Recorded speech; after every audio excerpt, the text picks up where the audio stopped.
teh keur ngaji teh mulia keur ngaji teh nu ngadengekeun lain sakadar jelema bae lantaran ketika didengungkeun ayat-ayat suci Al-Qur'an malaikat ngadengekeun hiji-hijina huruf teh aya timbul malaikat 10 hiji huruf timbul 10 hiji huruf timbul 10 darariuk di dinya urang teh keur ngahiji jeung malaikat berarti mulia jasa kunaon tuh hayang gegeraan balik geus dula deuleu wae kajem angel teh ieu kiai ieu sial jasa aing boga janji jiji atuh kakak mah kakak bae ka ditu tempat eta tempat ieu cerita tempat pan urang jadi lamun urang nyaritakeun hakikat teh kos kitu tah tempat mana kok urang hayang gegeraan aya naon di jerona ketika urang embung ka masjid padahal tempat nu mulia kok urang embung ka masjid aya naon ketika majelis taklim mulia tempat eta teh kok urang embung ka majelis taklim aya naon datang mah datang ke pengajian tapi di handapeun tangkal Ambon we betah didinya aya kuntilanak masalah teh kuntilanak bikana taunya lalakina betah nah aya naon di diri urang ketika aya masjid urang teu betah asup ka masjid aya naon di diri urang ketika geus asup ka masjid hayang gegeraan keluar aya naon di diri urang aya majelis talim kok embung ka majelis aya naon di diri urang ketika geus asup ka majelis talim kok hayang gerak keluar kuari di imah urang boga kamar khusus betah jasa di kamar teh lantaran aya pamajikan urang tempat curhat zahir batin curhat luhur handap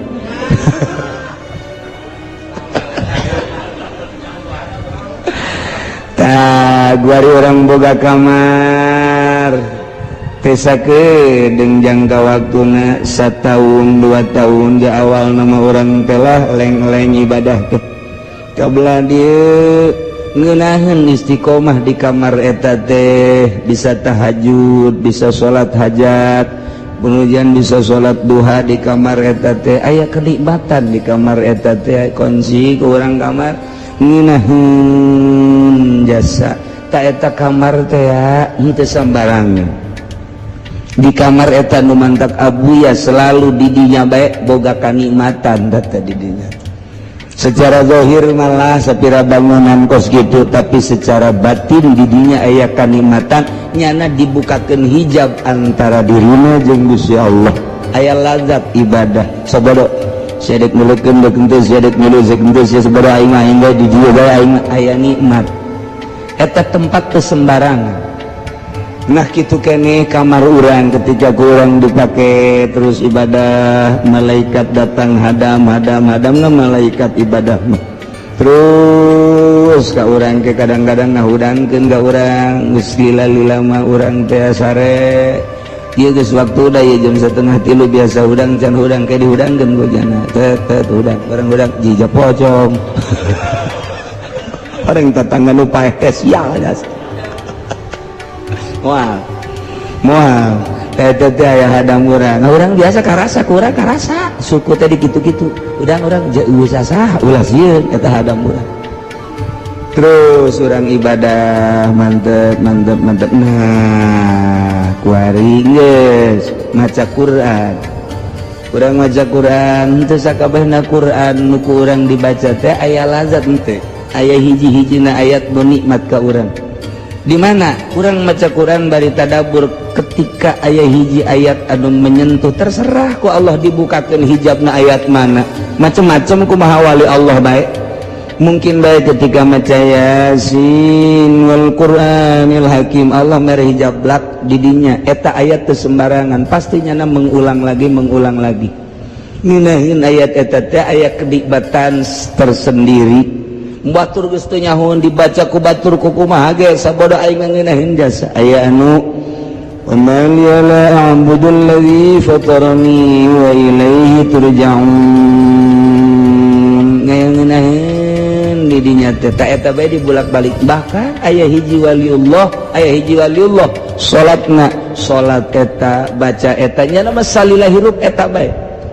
lantaran eta keur dibukakeun dibaca dibukakeun hijab geus moal leuwih moal aing moal macan nu naon teh eta bae kajen kukumaha ge eta bae ngeuneum eta bae geus nama aya waliullah anu pas dibukakeun hijabna lazat teh jeung Gusti Allah teh surat hal ataka hadithul ghasyiyah wujuhun yawma idzin khasyiyah amilatun nasibah tasla naran hamiyatan tusqa min 'ainin aniyah laisa lahum ta'am. Datang kadinya teh dibukakeun hijab ku Gusti Allah geus datang kadinya engke rakaat kadua eta deui engke babacaan unggal poe ge bismillahirrahmanirrahim hal ataka hadithul ghasyiyah lantaran ngeunaheun jas engke ge aya nu menta cai ge hal ataka hadithul ghasyiyah majur lantaran nyana kerasa jeung Allah pan anu nyageurkeun teh Allah sedengkeun nyana boga rasa keur babarengan jeung Allah nyana teh boga rasa eueuh nu aya mah Allah teu kudu dijampean eta cai nyeri beuteung tanyakeun kumaha eta paeh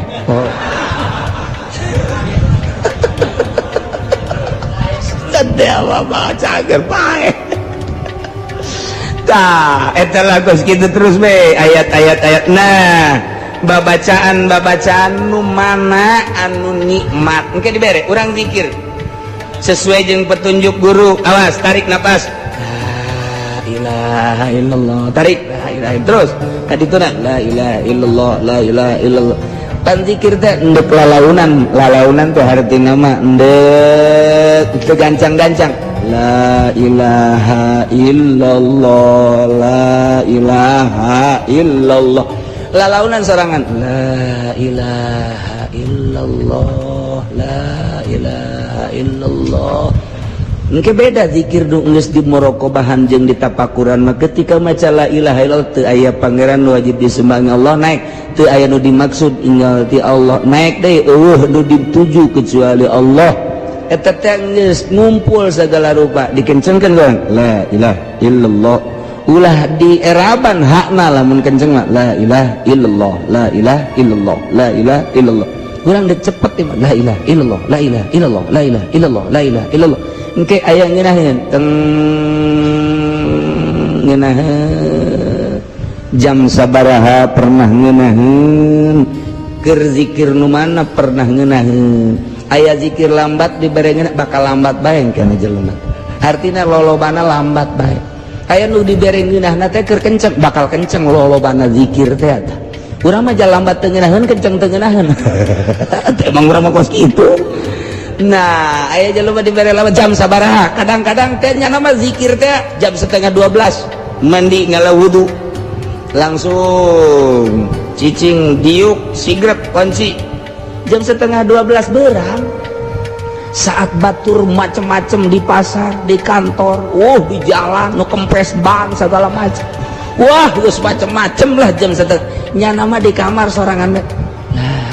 ilaha illallah la pepegatan jeung alam sekitar jana keur jeung Allah kok jam sakitu sih pernah menemukan jam sekitu teh keindahan kenikmatan akan diulang lagi jam sakitu aing mah teh pernah manggih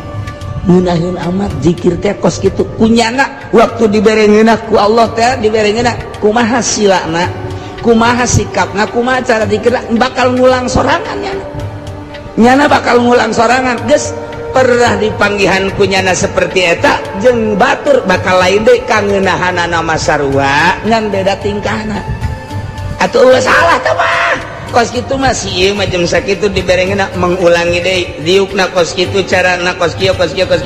si itu mah lain keur ngeunaheun teh tengah peuting diukna kitu-kitu aya nu ngeunaheun bari nangtung zikir teh bari nangtung zikir teh pernah dibere ku Gusti Allah aya hiji waliullah kieu keur ngobrol beta jeung jelema dibere taufekna ge harita ku Gusti Allah tak we ka jero hatena teh Aisyah ngobrol jeung makhluk aing tilok husu ai ka aing mah Aisyah jeung makhluk husu amat keur ngobrol kitu tah dibere aja heueuh nya pepegatan langsung tah harita keneh keur jeung tamu-tamunya nanyana eta engke terulang deh kitu bae aya kangeunahan waktu diuk di dinya teh nikmat deuk aya tamu deuk eueuh geus bae diuk bae di dinya mantak sia tah geus aya jelema nu diuk bae kos kitu teh bari ngabaso sia eta kerengenahan eta jeung eta lah terserah diri masing-masing nu pernah dibere ku Allah keur kumaha mangga aya jelema ye guguru sageusna guguru tarekat maksudna henteu bisa nyana kholwah teu bisa hese amat ya kholwah teh lantaran nyana berkecimpung di yayasan teu bisa atuh lantaran setahun 2 tahun 3 tahun teu bisa Allah mere penyakit stroke teu bisa leumpang guarinyana di kamar bae sakjadana aing mah ieu diobatan moal diurut moal endek ibadah bae ka Allah lantaran sakalian boga ti guru lah geus bae kholwah bae nyana terus bae bisa ya kacai mah sorangan ngarayap-rayap geus anak-anak kabeh deuk mau ka rumah sakit moal abang mah geus kumaha Allah bae dek anu ngurut ente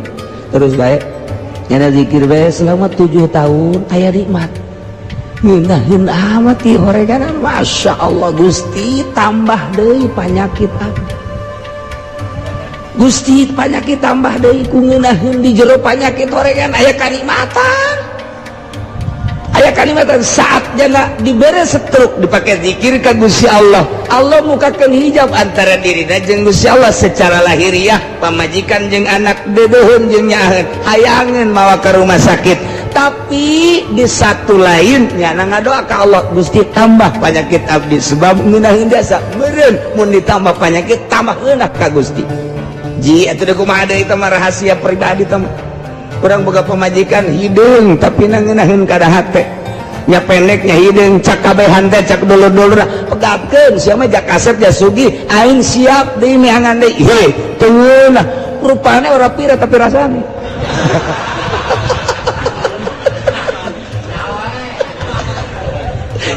itu pribadi lagi nusirahin ku matu atau teu bisa dikitu-kitu can puguh gelis can puguh nun molek dan lain sebagainya bisa ngahibur dirina tapi ieu mah geus jelas hideung nyungir pendek beke tapi kok ngeunaheun ka hate kumaha ngeunaheunana ketika nyana neuk mandi dibawakeun anduk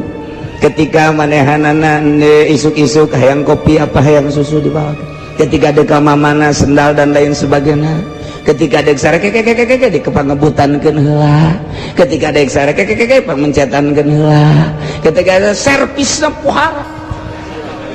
iya teh mah hasa ninggalkeun anak anu kieu bae masyaallah kutang geus ngabledeh ti heula kadang-kadang jeung nu geulis mah muka kutang ge angel datang ka turun deui temperatur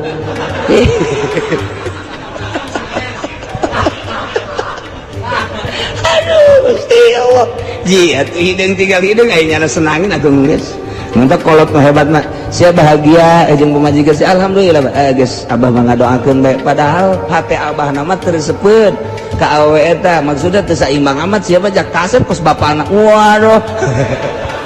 tapi ternyata boga iya atuh geus jodohnya terhibur atuh geus ulah sok ajul dihihileudan